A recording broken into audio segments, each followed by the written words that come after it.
उत्तर प्रदेश में कांग्रेस नए सिरे से बदलाव करने की तैयारी में जुट गई है। कांग्रेस प्रदेश कमेटी सभी जिला, शहर और ब्लॉक कमेटी को तत्काल प्रभाव से भंग कर दिया है। कांग्रेस के राष्ट्रीय महासचिव केसी वेणुगोपाल ने गुरुवार देर रात यूपी संगठन को भंग करने का आदेश जारी किया। पिछले दिनों कांग्रेस केंद्रीय कमेटी की बैठक में ही राष्ट्रीय अध्यक्ष मल्लिकार्जुन खड़गे ने सभी राज्यों में प्रदेश से लेकर ब्लॉक स्तर पर पुनर्गठन का निर्देश दिया था, जिसकी शुरुआत उत्तर प्रदेश से हो गई है। कांग्रेस ने अब अपने यूपी संगठन की पूरी तरह से ओवरहॉलिंग कर नए सिरे से कमेटी गठित करने का प्लान बनाया है। माना जा रहा है कि राहुल गांधी के एजेंडे के तहत टीम गठित होगी। राहुल गांधी सामाजिक न्याय और जातीय जनगणना का एजेंडा लेकर चल रहे हैं, जिसके चलते दलित, ओबीसी और पिछड़े वर्ग को उत्तर प्रदेश संगठन में जगह देने की रूपरेखा बनाई गई है। उत्तर प्रदेश में कांग्रेस संगठन को बने हुए 5 साल पूरे हो चुके हैं। यूपी में जमीनी स्तर पर लंबे अरसे के बाद 2019 में संगठन बना था, जिसे प्रियंका गांधी ने अपनी निगरानी में बनवाया था। इन 5 सालों में कांग्रेस के 3 प्रदेश अध्यक्ष बदल गए हैं। राज बब्बर, अजय कुमार लल्लू और ब्रिजलाल खाबरी के बाद अब अजय राय उत्तर प्रदेश के मौजूदा समय में प्रदेशाध्यक्ष हैं। ब्रिजलाल खाबरी और अजय राय पुरानी टीम के साथ ही काम करते रहे हैं। इस दौरान कांग्रेस 2019 का लोकसभा और 2022 का विधानसभा चुनाव भी हारी है, जबकि 2024 के चुनाव में सपा से गठबंधन करने के बाद उसे 6 सीटें मिली हैं। इसे कांग्रेस ने यूपी संगठन को भंग कर दिया है। कांग्रेस कमेटी के भंग किए जाने की दूसरी सबसे बड़ी वजह यह है कि संगठन में तमाम ऐसे नेता जो एक्टिव मोड में काम नहीं कर रहे थे, कांग्रेस में पद को लेकर बैठे हुए थे और कुछ नेता पार्टी को छोड़ चुके हैं। इस तरह से कई जिलों में जिला अध्यक्ष ही नहीं है।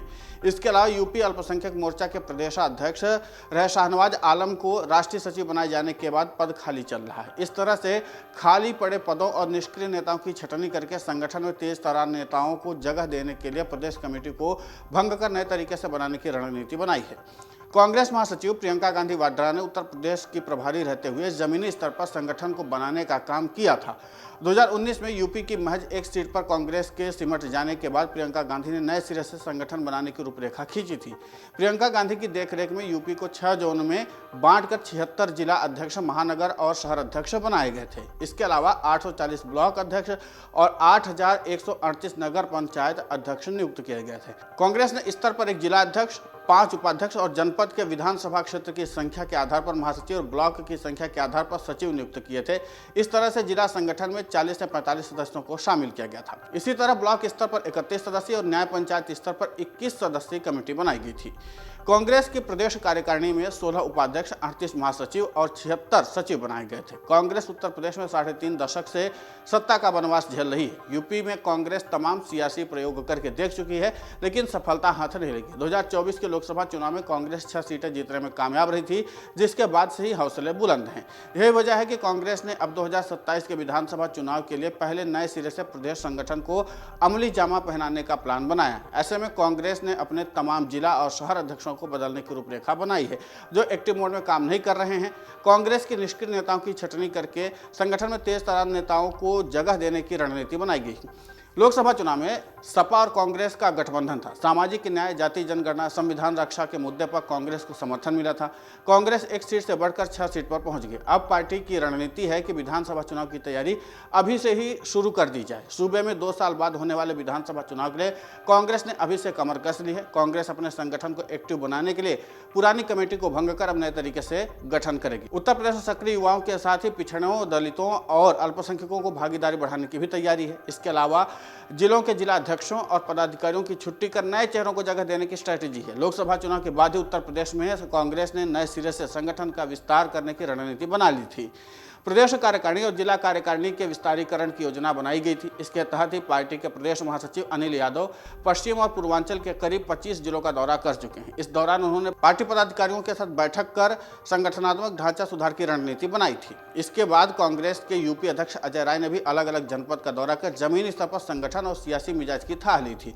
2024 में कांग्रेस के साथ जुड़ने वाले वोट बैंक का आकलन किया गया। इसके लिए संबंधित जिलों के सक्रिय पदाधिकारियों को टारगेट दिए गए हैं। ये पदाधिकारी विधानसभा क्षेत्रवार कांग्रेस की अब तक की रही पैठ, वोट बैंक, जातिगत आंकड़ा और पिछले 5 चुनावों में हार जीत के अंतर और पार्टी के लिए कौन सा मुद्दा मुफीद रहेगा, इसका ब्यौरा तैयार कर रहे हैं। इस तरह संगठन के महासचिव अनिल यादव, प्रदेशाध्यक्ष अपने अपने स्तर पर सियासी मिजाज समझने की कवायद कर रहे हैं। कांग्रेस ने पिछले दिनों 6 राष्ट्रीय सचिव को यूपी की जिम्मेदारी फिर से सौंपी है। कांग्रेस ने धीरज गुर्जर, राजेश तिवारी, तौकीर आलम, प्रदीप नरवाल, नीलांशु चतुर्वेदी और सत्यनारायण पटेल को राष्ट्रीय सचिव बना करके यूपी में लगाया है। प्रियंका गांधी जब उत्तर प्रदेश की प्रभारी थी उस समय से ही 6 नेता जिम्मा संभाल रहे हैं। कांग्रेस कमेटी के गठन में इन 6 राष्ट्रीय सचिव का अहम रोल रहेगा। यूपी में कांग्रेस की जिम्मेदारी संभाले 6 राष्ट्रीय सचिव प्रदेश अध्यक्ष जोन वाइज और जिलेवार दौरा करेंगे। इस दौरे को वो जिलों के सक्रिय नेताओं को चिन्हित कर उन्हें जिम्मेदारी सौंपेंगे।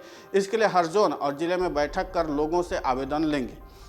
कांग्रेस संगठन में आवेदन सिर्फ पार्टी के नेता ही नहीं बल्कि कोई भी कर सकता है। इस तरह दूसरे अन्य दल से जुड़े नेता भी कांग्रेस संगठन में काम करना चाहते हैं तो वो भी अपना आवेदन दे सकते हैं।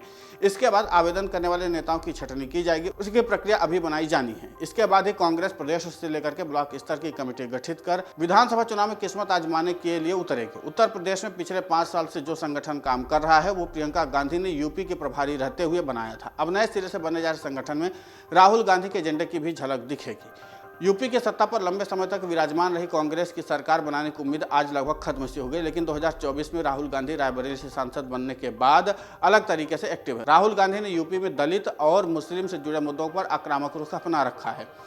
यूपी कांग्रेस संगठन उदयपुर चिंतन शिविर में फॉर्मूले पर सहमति बननी है। उदयपुर में हुई बैठक में 68% से ज्यादा भागीदारी पिछड़े दलितों और अल्पसंख्यकों को देने का प्लान बना था। माना जा रहा है कि यूपी संगठन में इसी आधार पर नई टीम गठित की जाएगी। प्रियंका गांधी के दौरान बनी प्रदेश कार्यकारिणी में 23 दलित, 22 मुसलमान और 44 ओबीसी वर्ग के नेताओं को शामिल किया गया था। सामान्य वर्ग में 12 ठाकुर और 16 ब्राह्मण, 3 भूमिहार सहित 41 लोगों को जगह मिली थी। इसी जातीय समीकरण के आधार पर इस बार भी प्रदेश कमेटी का गठन किया जाएगा। फिलहाल कांग्रेस ने अपनी रणनीति तो बना ली है, लेकिन देखना दिलचस्प होगा कि इस रणनीति के तहत कांग्रेस का संगठन यूपी में कितना मजबूत हो पाता है और क्या सहयोगी दलों के साथ भी तालमेल बनाने की कोशिश कांग्रेस करेगी या अपने संगठन के दम पर भी 2027 के चुनावी रण में उतरने की तैयारी कांग्रेस करने जा रही है। अगर आप ये वीडियो YouTube पर देख रहे हैं तो हमारे चैनल को सब्सक्राइब कर बेल आइकन दबाएं और Facebook पर देख रहे हैं तो हमारे पेज को लाइक करें। 8 मिलियन प्लस सब्सक्राइबर, आपके इस भरोसे के लिए बहुत धन्यवाद।